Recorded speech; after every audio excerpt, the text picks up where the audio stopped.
Eu não deveria estar aqui para contar essa história. Naquele dia, numa estrada do interior da Bahia, tudo indicava que seria o fim. Por um momento, eu achei que tinha perdido minha mãe. E mais do que isso, achei que Deus tivesse se calado. Mas no fundo, Ele estava me carregando no colo. O que parecia um simples contratempo, uma dor de cabeça, uma troca de lugares no carro, foi o que nos salvou da morte. Hoje, olhando para trás, eu entendo. Cada detalhe foi a mão de Deus nos protegendo, mesmo quando eu não percebia. E é isso que vou lhe contar com detalhes a seguir. Às vezes, o milagre chega disfarçado de tragédia. E foi exatamente isso que vivi naquele dia. Escute com atenção, porque talvez essa história também faça você olhar para a sua vida de outro jeito. Se essa mensagem tocar seu coração, siga este canal e compartilhe este vídeo. Talvez alguém que você ame precise entender como Deus age em silêncio, transformando dor em livramento. E se você também tem uma história real de fé, um milagre que precisa ser contado, envie para nós. Porque quando testemunhamos, ajudamos outros a crer de novo. Agora, deixe-me te contar, em detalhes, tudo o que aconteceu naquele dia. Meu nome é José Silva e no ano de 2003 eu trabalhava como representante comercial.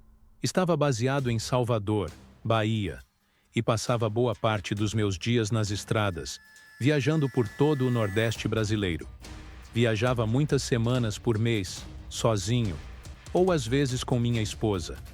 Era normal para mim dirigir quilômetros e mais quilômetros, numa rotina em que o carro, um Fiat Uno vinho de 4 portas, bem cuidado, com manutenção em dia e pneus novos, era quase um segundo lar. Naquele dia de segunda-feira, minha mãe me acompanhava pela primeira vez numa dessas viagens de trabalho. O convite surgiu de forma leve enquanto conversávamos, e aceitei com alegria. Feliz em ter minha mãe comigo, minha esposa ao meu lado e a estrada à frente. Partimos cedo. Eu ao volante, minha esposa no banco do passageiro, minha mãe no banco traseiro. O sol começava a subir enquanto rodávamos os 200 quilômetros até a cidade de Serrinha, na Bahia. A visita ao cliente correu como sempre. Terminamos ao meio-dia e paramos para almoçar. Até aquele momento tudo estava normal. A paisagem, o calor, o barulho do motor do Uno, o papo entre nós três. Tudo parecia apenas mais um dia de trabalho. Depois do almoço, retomamos a estrada em direção a Paulo Afonso, Bahia. O ritmo estava mais lento. Eu dirigia cerca de 89 km/h, bem diferente da velocidade que eu geralmente mantinha. De repente, senti uma enxaqueca forte. A dor na cabeça veio como um aviso. Parei, pedi à minha esposa para assumir a direção. Ela, embora não estivesse acostumada com estradas longas, aceitou com calma. Minha mãe mudou-se para o banco da frente. Eu deitei no banco traseiro, tentando aliviar a dor que martelava a cabeça. Adormeci por cerca de 40 minutos. A estrada, o Uno vinho, o zumbido da dor que começava a se apagar. Tudo parecia estar em pausa. Eu não sabia ainda que aquele cochilo era parte da providência divina. Quando despertei, me sentia bem melhor. O sol começava a se abaixar, tingindo o céu de tons alaranjados. Minha esposa estava cansada e, com um sorriso tranquilo, disse que ia descansar um pouco no banco de trás. Minha mãe permaneceu no banco do carona, admirando a paisagem e feliz por estar naquela viagem comigo. A primeira dela de carro por tantas estradas do Nordeste. Voltei ao volante. O Uno vinho, 4 portas, pneus novos, manutenção em dia. Ronronava firme pelo asfalto irregular. A estrada era estreita, cheia de buracos, quase sem movimento. Eu seguia em direção a Paulo Afonso, por volta das 5 da tarde, desviando dos buracos e conversando com minha mãe. Falávamos sobre a vida, sobre família, sobre o quanto era bom aquele momento juntos. O vento quente do sertão soprava pelas janelas, e a sensação era de paz. Mas então, lá na frente, um brilho começou a dançar no horizonte. Um farol. Depois, 2. Um carro vinha na direção contrária, mas havia algo errado. As luzes faziam zigue-zague na pista, ora indo para um lado, ora para o outro. Pensei que fosse apenas alguém tentando desviar dos buracos, como eu fazia. Comecei a piscar o farol, tentando chamar atenção. Nenhuma resposta. O carro se aproximava rápido, e o balanço das luzes era cada vez mais desordenado. A inquietação tomou conta. Mais uma vez, sinalizei. Nada. Meu coração acelerou. E quando finalmente percebi que ele vinha direto na minha direção, já era tarde. Joguei o carro pro acostamento com força. O Uno balançou, derrapou uma vez. Consegui controlar. A segunda vez, o carro foi pro outro lado da pista, e eu ainda tentei segurar. Na terceira, só lembro do mundo virando. Um barulho ensurdecedor. Vidros quebrando. O teto raspando no asfalto. O corpo sendo puxado pelo cinto de segurança. Quando o carro parou, tudo ficou em silêncio. Apenas o som do vento e o farol do outro carro sumindo na distância. Abri os olhos. Tudo estava de cabeça para baixo. A poeira entrava pelas janelas quebradas. O cheiro de gasolina e terra misturados. Minha esposa gritava atrás, assustada. Eu tentava entender o que tinha acontecido, mas o som do choro dela me trouxe de volta à realidade.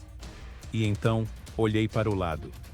Minha mãe, de olhos fechados, a cabeça caída sobre o peito, o queixo encostado, imóvel. Naquele instante, o desespero tomou conta de mim. Chamei o nome dela, nada. Gritei de novo, e o silêncio foi a resposta. Olhei para minha esposa, perguntei se ela estava bem. Ela disse que sim, mas estava em pânico. Sabia que precisava agir. A estrada estava deserta, a noite caía, e só havia nós três ali. Saí do carro pela janela. Corri até o lado dela, mas a porta estava completamente travada contra o asfalto. Não havia como abrir. Voltei pelo meu lado e disse à minha esposa, com a voz firme, mesmo tremendo por dentro: "Eu vou levantar a mamãe pelos ombros, e você solta o cinto." Ela assentiu, chorando. Segurei minha mãe, ergui com toda a força que tinha. E no instante em que a levantei, ela abriu os olhos e puxou o ar com força, como quem volta da beira do abismo. Foi o som mais bonito da minha vida. O som da vida voltando. Ali, debaixo do carro virado, eu soube que Deus estava conosco. A noite já caía quando tiramos minha mãe de dentro do carro. Ela respirava com dificuldade, o rosto machucado, o ombro ralado, mas estava viva. E isso era tudo que importava. Minha esposa, tremendo, tentava manter a calma, mas os olhos dela diziam o que o coração sentia: medo. A estrada estava completamente vazia. Nenhum carro, nenhum som. Só o canto distante de um grilo e o vento cortando o silêncio. Deixamos minha mãe deitada com cuidado no acostamento, e eu me afastei um pouco. A cabeça latejava, o corpo tremia, e o coração batia forte, quase rasgando o peito. Foi aí que eu olhei para o céu e falei com Deus. Sem pensar, ajoelhei no asfalto frio ali mesmo, coberto de poeira e cacos de vidro. Senhor, estamos sozinhos nessa estrada. Não passa ninguém. Eu não sei o que fazer. Por favor, nos ajuda. Não sei quanto tempo fiquei assim. Só lembro que o vento ficou mais forte, como se a noite tivesse ouvido minha oração. De repente, um barulho veio de longe. Um ronco pesado, metálico, crescendo, se aproximando. Olhei para frente e vi 2 faróis surgindo na curva. Desta vez, era um ônibus. Parei no meio da pista, acenando com os braços. O ônibus freou devagar, e quando as portas se abriram, desceram vários homens. Era um time de futebol que viajava depois de um jogo. Um deles perguntou: "O que aconteceu aqui, amigo?" Expliquei tudo, tentando manter a voz firme, e pedi ajuda para levar minha mãe e minha esposa até o hospital. Eles não pensaram 2 vezes. Um deles correu até o bagageiro e trouxe um colchão, desses que usam para descansar nas viagens. Colocamos minha mãe sobre ele com todo cuidado e subimos no ônibus. Enquanto o motorista ligava o motor, pedi um favor aos rapazes. Por favor, me ajudem a desvirar o carro e tirar ele da pista, para evitar outro acidente. Eles toparam na hora. Com força e união, empurramos o Uno Vinho de volta para o acostamento. O teto amassado, os vidros estilhaçados, a lataria destruída. Mas, de alguma forma, ele parecia ainda inteiro, como se esperasse quieto pelo próximo milagre. Voltei para o ônibus e seguimos viagem. O barulho do motor era alto, o tipo de som que se grava para sempre na memória, porque naquele momento era a melodia da salvação. Chegamos ao hospital, a cerca de 30 quilômetros dali. Era uma unidade pequena, de interior. O médico olhou minha mãe, cuidou dos ferimentos e disse que ela precisava de uma tomografia, mas ali não havia aparelho.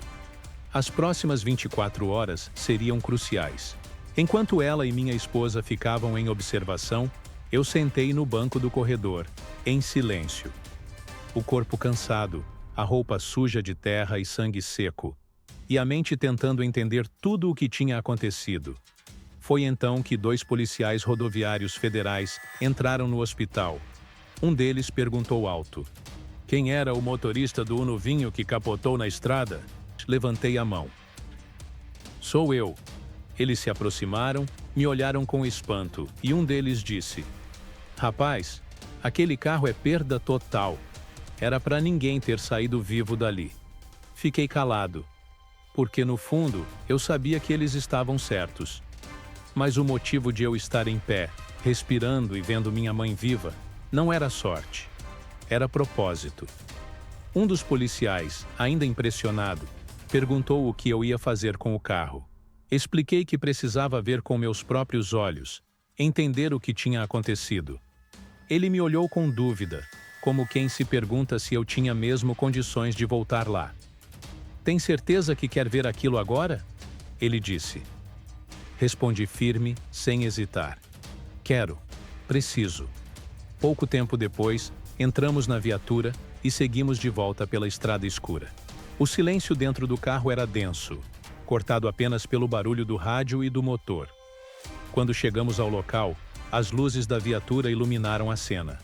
O Uno Vinho, tombado no acostamento, amassado, vidros quebrados, o teto retorcido encostando quase no encosto de cabeça do banco onde eu sempre sentava. Foi ali que me dei conta. Se minha mãe não tivesse trocado de lugar com minha esposa, ou se ela fosse mais alta, o desfecho teria sido outro. Eu ou minha esposa não estaríamos ali. Enquanto observava o carro, ainda tentando entender tudo, um movimento no escuro me chamou a atenção. Da mata surgiu um homem. Ele segurava uma espingarda, mas o olhar era calmo. "Boa noite, senhor", ele disse. "Eu vi o que aconteceu. Quando o senhor saiu, fiquei tomando conta para ninguém mexer no carro. Fiquei sem palavras. Em meio àquela solidão, um estranho apareceu apenas para proteger o que sobrou. Mais um anjo disfarçado, pensei. Com a ajuda dos policiais, comecei a examinar o carro. Foi então que percebi o motivo de tudo. As rodas eram sem câmara de ar, e o pneu descolou da jante e o ar escapou. O pneu havia esvaziado de repente, deixando a jante encostar direto no asfalto. Aquela falha mínima, quase invisível, foi o estopim de tudo. Mas agora eu entendia. Deus tinha usado até um pneu para mudar meu destino. Um dos policiais perguntou se eu queria deixar o carro ali mesmo. "Não", respondi. "Quero levar ele comigo." Eles se entreolharam e um deles disse: "Se é isso que quer, vamos te escoltar." Troquei o pneu por um de socorro, respirei fundo e liguei o carro. O motor ainda funcionava, rouco, cansado, mas vivo. Com a viatura à frente, iluminando o caminho, fui guiando lentamente até o hospital. O teto estava amassado, o vidro quebrado, e eu dirigia com a cabeça para fora da janela para enxergar a estrada. Cada metro percorrido parecia uma oração silenciosa. Quando cheguei ao estacionamento do hospital, o dia começava a clarear. As pessoas passavam, olhavam o carro e cochichavam. "Quantos morreram nesse aí?" Ouvir aquilo me atravessou como uma lâmina. Fiquei de pé, olhei firme e respondi alto. Ninguém morreu, graças a Deus. E foi verdade. Minha mãe estava viva. Minha esposa estava viva. E eu, que deveria estar morto, estava ali, inteiro, grato e com uma fé renovada. Quando o sol nasceu por completo, a estrada parecia outra.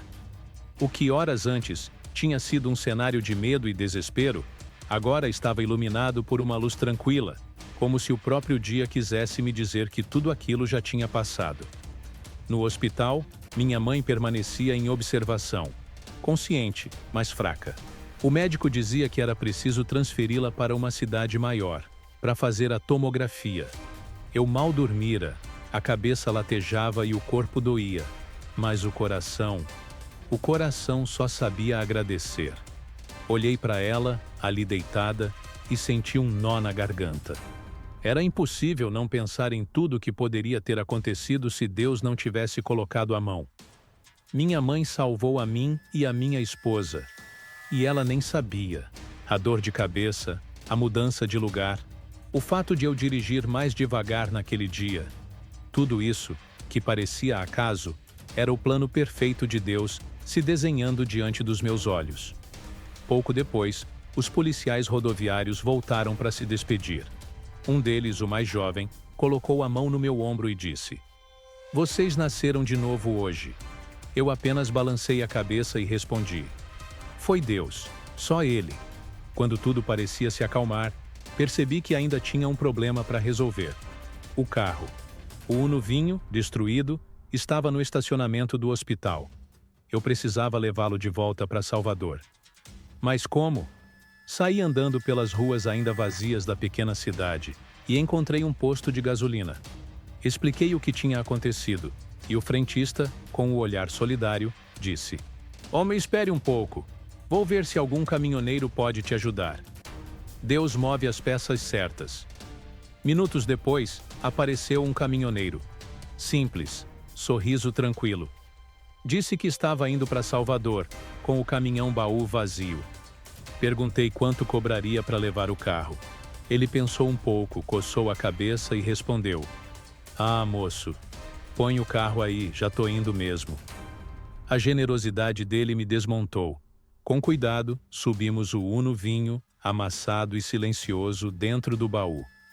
Aquela imagem ficou gravada para sempre. O carro que poderia ter sido nosso túmulo, agora voltava para casa como um troféu da vida. Horas depois, já em Salvador, deixei o carro em frente de casa e olhei para ele em silêncio. Era impossível não se emocionar. Eu não deveria estar ali. Nenhum de nós deveria. Mas estávamos. E isso bastava para entender que a fé não é sobre ver, é sobre confiar. Hoje, quando fecho os olhos, ainda lembro do som da lataria batendo no asfalto, do grito da minha esposa, do silêncio da estrada. Mas, acima de tudo, lembro da respiração forte da minha mãe voltando à vida. Aquele suspiro foi o som do milagre. E é por isso que quero deixar aqui o meu agradecimento. Aos rapazes do time de futebol que pararam para nos ajudar. Ao motorista do ônibus que nos levou até o hospital. Aos policiais rodoviários que me escoltaram de volta. Ao senhor armado que guardou o carro, mesmo sem saber quem eu era. E ao caminhoneiro, que levou nosso carro para casa sem pedir quase nada em troca. Se algum de vocês, por acaso, estiver ouvindo essa história e se lembrar daquele dia, entre em contato comigo. Meu nome é José Silva e jamais esqueci o que vocês fizeram. E agora, eu falo com você que está me ouvindo. Se essa história tocou o seu coração, não guarde para você. Compartilhe com alguém que precise lembrar que Deus nunca abandona os seus filhos. Comente aqui embaixo se algo parecido já aconteceu com você. Eu vou ler cada mensagem. E se você também tem uma história de fé, de milagre ou de algo que ninguém conseguiria explicar, envie para nós. O e-mail está na descrição do canal. Quem sabe a próxima história contada aqui não seja a sua? E antes de ir, não se esqueça. Deixe o seu gostei e se inscreva no canal. Isso ajuda o YouTube a levar mensagens como essa para mais pessoas que precisam ouvir sobre a força da fé. Porque às vezes, o milagre não é o que acontece. O milagre é o que continua depois. Obrigado a todos que me ouviram. Deus esteja com você.